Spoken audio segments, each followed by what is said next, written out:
All right, welcome to Open Door Policy Live, our first ever live show at a Catholic school. And this is our podcast, Open Door Policy. Each week, each time we gather, we sit down with different people in the Archdiocese of Detroit who are unleashing the gospel to hear how God is working in their lives. And we're really happy to be here with Grant and Maggie at Bishop Foley Catholic High School. Welcome, Grant and Maggie.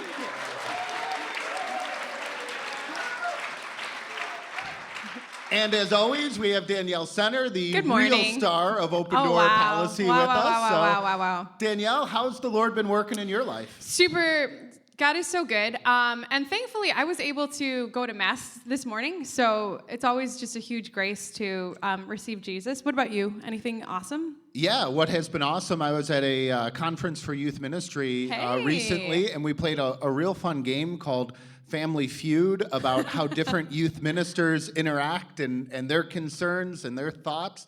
And that was a ton of fun and a great way to get to know more people who are serving the Lord. Hey, let's get to know other people who are serving the Lord. Maggie and Grant, are you guys ready for rapid fire questions?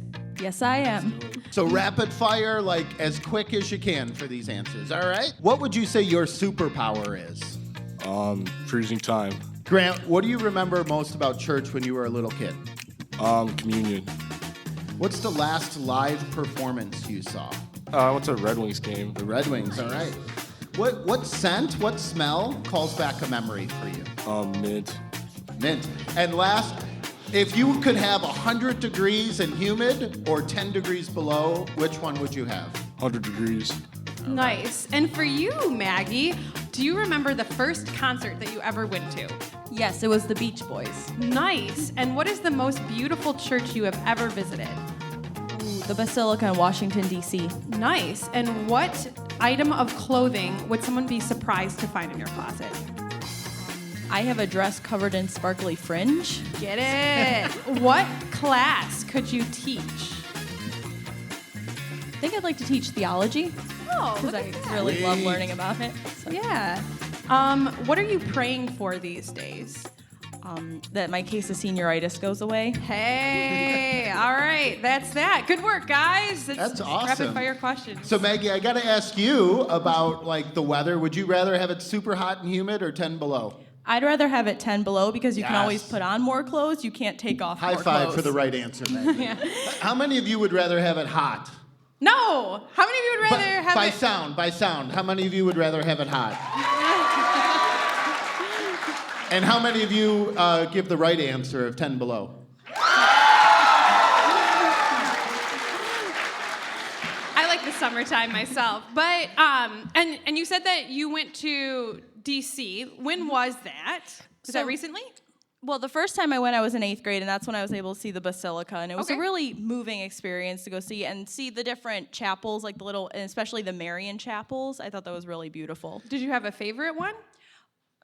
I can't really, I didn't have a favorite. They were all so beautiful that I couldn't really choose one. So there's one for like each country there, and one of them for the country of Slovenia has this bishop who came from Slovenia to the Upper Peninsula of Michigan, Bishop Beriga, and he's in like 3 stained glass windows there.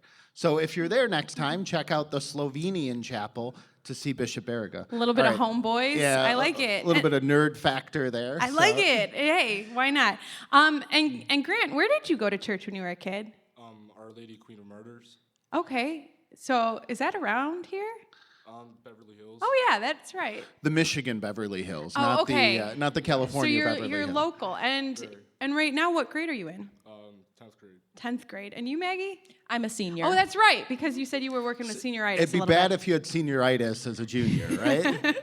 Yeah. So your superpower would be to stop time, Grant. That's so that you could have more high school, more classes. Wow. Or no? More sleeping. More sleeping. Exactly. Oh, that's awesome. And you like the heat more than the cold? I do. I don't like coats that much. I don't like putting on extra layers. Yeah. Rather know. But the outside, humidity, shorts on. man, when it's 100 and humid, that's just like, that's It's the only miserable. downside. What's that? It's the only downside, but Yeah. I'd rather have 100 degrees and go swimming. And you went to a Red Wings game recently? I did. Did they win? Yes? They no? did win against the Bruins. They and- did win? Yes, Wow. I was shocked too. Yeah. Good. Do you play sports? I do. What do you play? I play football and baseball. Nice. Do you play sports, Maggie? No, I'm a drama person. Hey, and you guys are doing a play right now. Yes, we are. Anything goes. Are you in the play? Yes, I am. Who else is in the play? Hey! That's fun. Father Steve was in a play once. I was many years ago. Yeah. Well, thanks, guys. Thanks, guys. Let's give them a hand for a great job here. We're going to talk a little bit about, we're going to talk a little bit about Catholic schools and Catholic Schools Week. This is a Catholic school, right? Mm-hmm. Yeah, Bishop Foley Catholic High School. And a question for you guys, what makes you proud to attend Bishop Foley? Well, I have to say, I'm proud that I'm able to express my faith and share it with everyone every day without having to worry about offending someone or becoming in trouble with administration. I just like the community that we can form, and we can all share our different experiences and how God has worked in our lives. Yeah. What about you, Grant? I really enjoy learning in theology class about our faith and having something in common with everybody, that we all have one belief in God. Yeah. Who's the best theology teacher? No. I'm not going to ask you that, Grant. I'm not going to put you on the spot with that, Grant. But one of the beautiful parts of a Catholic education is that God desires us as a whole person to grow, right? So you're growing and learning about all the wonderful things in math and in science and in history. You're learning about how the atom is composed and physics and who signed the Declaration of Independence, all of those great things that help you develop your mind. God wants you and all of us to be developed as a whole human person as well. So you also learn about the creator of the universe and the Lord and Savior of the universe, Jesus. And to know him does not make us any less rigorous or concerned about being excellent academically. In fact, it makes it more so, right? So the Catholic education helps you to know Jesus, but also to know that God has given you gifts and he wants you to use those gifts in a way that glorify him and to use them to the best of your ability. And also we were both talking to students before this started, and it's beautiful because we're all important, right? So God has called you to be a priest. God has called me not to be a priest, right? And there are beautiful people who God is calling to majors like biology and journalism and physical therapy and all these other things and ways that they're going to touch the world as well. Do you guys have a favorite class or a favorite thing that you're learning about right now? You can go first, Grant. I enjoy chemistry. Oh. Ooh. Ooh. Anyone else love chemistry here? Any chemistry? Oh, yeah. We got the chemistry teacher to clap there. So Good work, chemistry teacher. And what about you, Maggie? What's your favorite class? I'm actually enjoying my AP Literature class right now. So what are you guys reading? We're reading Hedda Gabler, so it's a play, and it's really interesting to see how authors are able to incorporate so many details into a work that seems like it's incredibly short, and so you think there wouldn't be that many details and that much analysis, but it's incredibly deep, and there are so many different messages you can get from it. Yeah. I've not read that one. Have you read it? No, I haven't. So I'll have to now. I'll go home and read it. Gabler. Yeah, Hedda Gabler. Head of Gabler. Okay. And I'm pretty sure I wouldn't be that good in chemistry anymore. I took chemistry in high school, and I liked it a lot. But as it got to the end of the year, I thought, this is really, really hard. I'm not sure I could do this. Do you want to work in science going forward, Grant? Possibly. I mean, I wouldn't say I'm good at chemistry either. I just enjoy the subject, though. Is anyone good at chemistry? Yeah. Miss Hughes! Anyone in our audience want to be a scientist or work in medicine or anything like that going forward? Yeah. All right. Look at that, medical field. That's so awesome. And anyone like literature here? Anyone's favorite subject, literature? I Reading. like it. Yeah. All right. Does anyone an author themselves? Have you guys written anything yourselves? No. Oh, has anyone tried poetry or plays, anything like that? Give it time. You have so much time. You know, Danielle writes plays. So Danielle and some of her friends put on a play last year that I went to see, which was great. Yeah. A play in Advent about the story of all the people who led to Christ's birth, right? Yeah, and the part that I had written, it was a spoken word piece about the 4 women in the genealogy of Jesus, who are really incredible women. And sometimes we think that it would be like just really clean and wholesome stories, but they're not, right? There's Tamar, there's Rahab, there's Bathsheba, and then there's Ruth as well.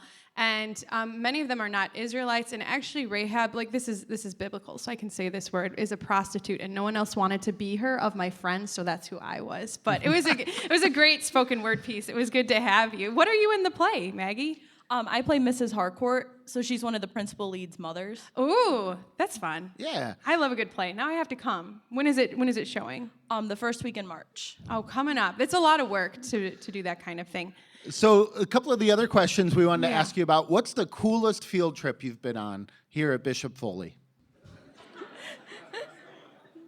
I'm going to be honest, I haven't been on a field trip here. Oh. No field trips, okay. Look at that. I have to. can't. The closest thing I've been on a field trip is I participated in our student run production at the end Okay. of the year, and we went to Guardian Angels. It's for the grade school, and we performed a little play for the school children there. That's about the only time I've left the school. That's good. That's great, yeah. How did the kids like it? They liked it a lot, actually. And what do you guys want to do next after you leave Bishop Foley? Well, you probably know. Grant, you're probably still thinking about that. Yeah, I'm still thinking. I may want to pursue science. Yeah, like chemistry. Yes. Yeah, great. I love it. I love that you love something. What about you? I'm going to be pursuing a degree in theology. Oh, wow. I want to work in the church in the future, so Oh, Amen. wow. Maybe like have a podcast. I In don't the know church. about that. Father So- Steve works with theology too. I do, yeah. Yeah. I get to work in our evangelization and catechesis and Department for the Worship Office in the Archdiocese. So I get to do a lot of theology stuff in addition to being a priest, where I get to offer Mass and hear confessions and preach a lot. So theology is beautiful because you get to talk about the most important things, about what's going to last eternally, how God desires us to be in relationship with Him. Not just for the 70, 80, 90 years we have here on this earth, but that relationship will last into eternity. Before you came on stage, we talked about a friend each of you had in the audience and wanted to ask them a question. So we want to ask them what their favorite part of Bishop Foley, being here at Bishop Foley is. So Grant, who in the audience did you want to point out? My boy Joe Harrell. Let's give Joe Harrell a hand.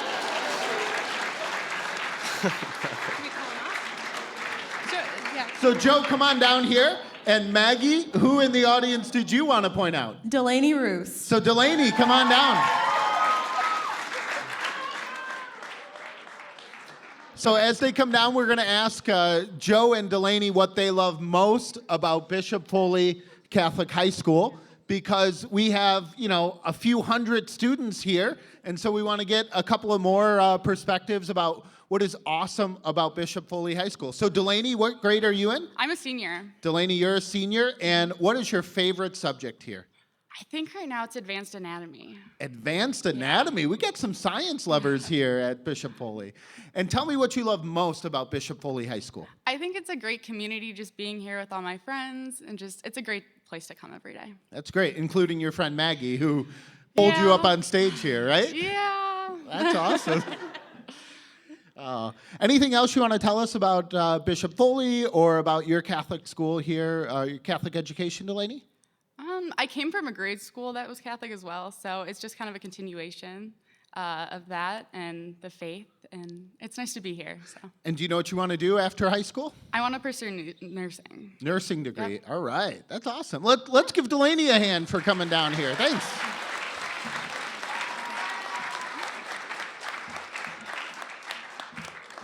And Grant's boy, Joe Harrell. Joe, what grade are you in? Come on closer to the mic. I'm in 10th. 10th grade. All right. What's your favorite subject here? I like theology class. You do like theology. All right. And what, Joe? What do you love about Bishop Foley? Tell me something great about your school here. I think the community at Bishop Foley is good. So Good the people- community, good yeah. family. Yes. All right. When when we were getting started, someone in the audience said what they love most about the school are the Bishop Foley cookies. Is that an accurate description of how good the cookies are here? And the cookies, they're good. All right, Joe. Well, thanks for coming down. Let's give Joe a hand.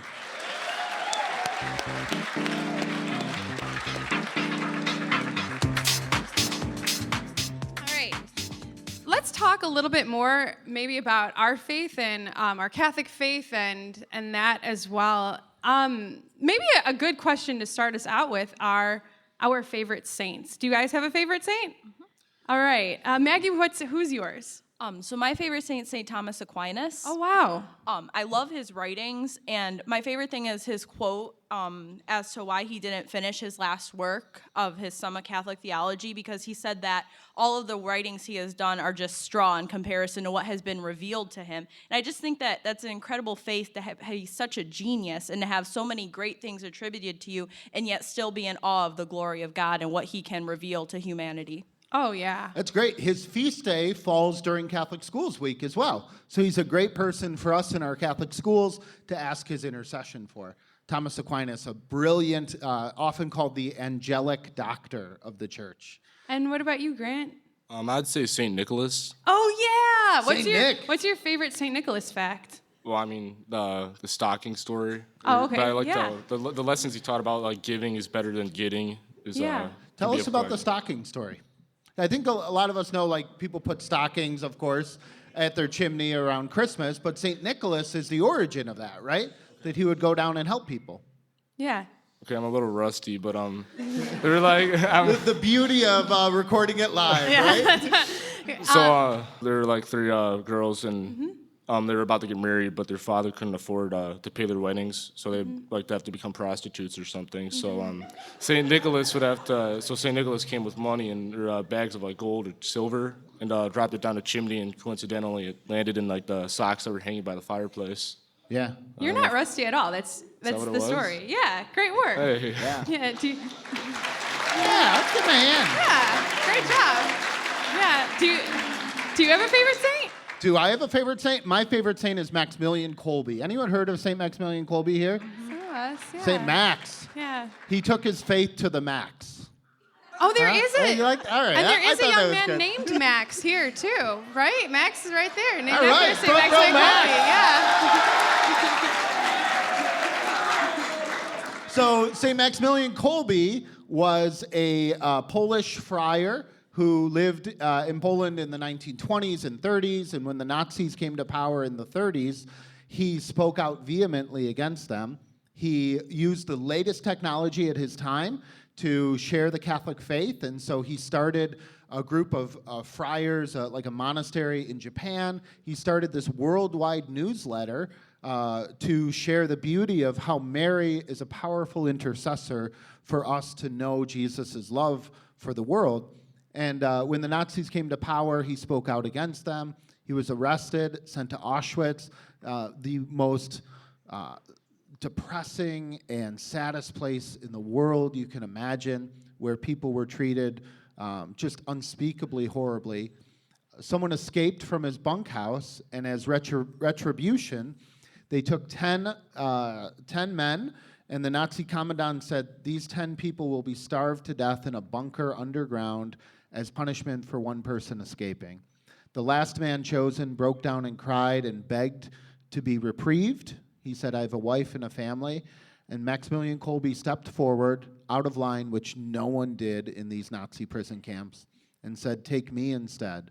I am a Catholic priest. I want to give my life for this man. So when Jesus says no one has greater love than to lay down his life for his friend, Maximilian Kolbe took that to heart, went in that underground, bunker where he and the other 9 would die, led them in singing songs to praise God. And just one part of this I think about is he had no idea anyone in the world would know about this. He didn't do it for fame or to be a kind of a witness for other people. He did it because he loved God, and his love for God went out into loving his brothers and his sisters. And so St. Maximilian Kolbe is my favorite saint because he was a generous man who gave everything he had in service of God, and he laid down his life for his brothers in the worst place you can imagine on earth. And it's a sign to me, I feel like I've slipped into homily mode here, sorry guys. It's a reminder to me that there is no place in the world where God's love cannot conquer whatever hatred or sadness or pain we're in, that God's love is unconquerable. So St. Maximilian Kolbe's my favorite saint. Who's your favorite saint, Danielle? Man, it's always tricky because you're like, it's like picking your favorite friend, right? But one that I really love is St. Josephine Bakhita. Are you guys familiar with her? Maybe you've heard of her. Has anyone heard of St. Josephine I've heard Bakhita? of her. Yeah, so super interesting woman. She was born in Sudan, like a child, and she grew up in Africa, right? And when she was about 5 years old, she was captured by slave traders and taken away. And it was obviously a traumatic experience, and she forgot what her given name was, and she could never remember it. So her slave captors gave her the name of Bakhita, which meant lucky, but it was like a rude, it's a very cruel thing because it's not lucky to be a slave. She was abused her whole life. Actually, when she was your age, when she was 14, one of her captors covered her in flour and drew designs in the flour and cut the designs out with a knife and filled them with salt, so her body was forcibly scarred or tattooed.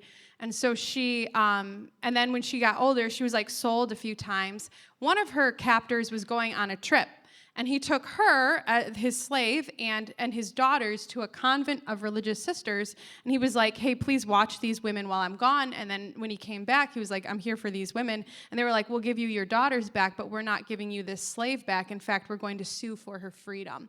And this was in Italy. This was not that long ago. There are pictures of her. You can see pictures of Josephine Bakhita. And they sued for her freedom and won. And she became, she actually decided to join that order. She discerned a call with the order. She joined them. And I think one of the most impressive things for me about her is she had this quote. And she said, if I could meet my captors, I would say, right? And just think about, what would you say to your captors? She said, I would kiss their hands and say thank you. Because if I never was captured, I would have never met Jesus. That is some profound forgiveness, right? And I think that with a caveat of God doesn't want anyone to be enslaved, right? So God worked through a bad situation, but that always really inspires me. Like I wish that I was as incredibly strong and brave as she was. Yeah, I mean, that story, and I actually have a niece named Josephine. My Oh. brother, Mr. Polis, who teaches here, and I have a niece named Josephine, and my brother, John, had heard her story, loved it. He and his wife decided to name their first daughter Josephine because they love that story so much. It's just a reminder that God doesn't protect us from every bad thing that happens in the world, but God can work his grace through it. And so as we look at the lives of the saints, we're reminded that God doesn't, protect us from every bad thing, but he allows us, if we turn to him, to turn what is bad, what is objectively bad in our life, into his grace, that nothing can conquer his grace. Right. Amen. And the saints are, of course, I always think of it as like members of our family, right? So it's kind of tied into that. The saints are in heaven, but there are also people who are not in heaven, right? The faithful with us, who inspire us and encourage us in our faith. And especially you guys going to school in this Catholic community, do you feel like there are people that you know who inspire and encourage your faith? Do you have people like that? Yeah, who helps you become a joyful missionary disciple to follow Jesus more? I would say my parents, Okay. for one. That's great.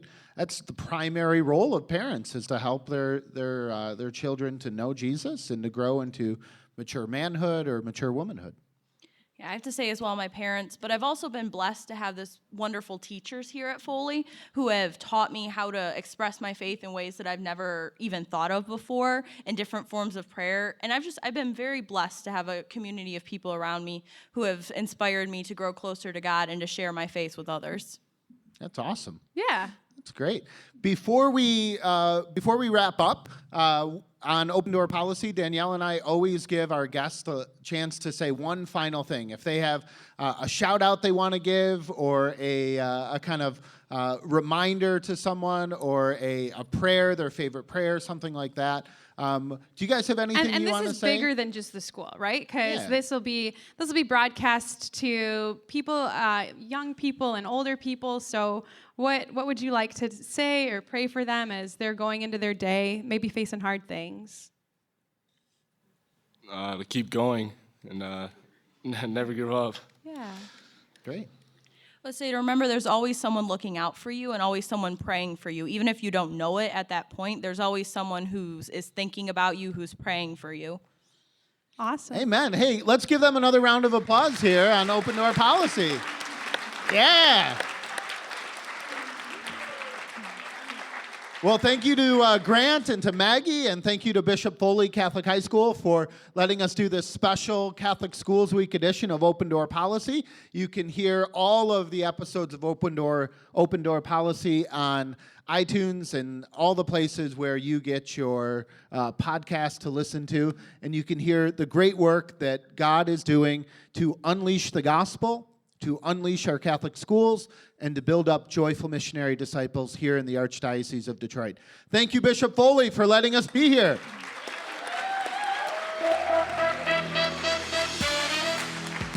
Before we say goodbye, if you liked this episode, please share it with your friends, your neighbors, your relatives, your Trader Joe cashier. You can also leave us a review on iTunes. Follow us on Facebook, Instagram, and Twitter. Our handle is @OpenDoorDetroit. Help us unleash the gospel. Open Door Policy was produced by Ron Pangborn and the creative team of the Archdiocese of Detroit. I'm Father Steve Polis with Danielle Center. And this has been another episode of Open Door Policy.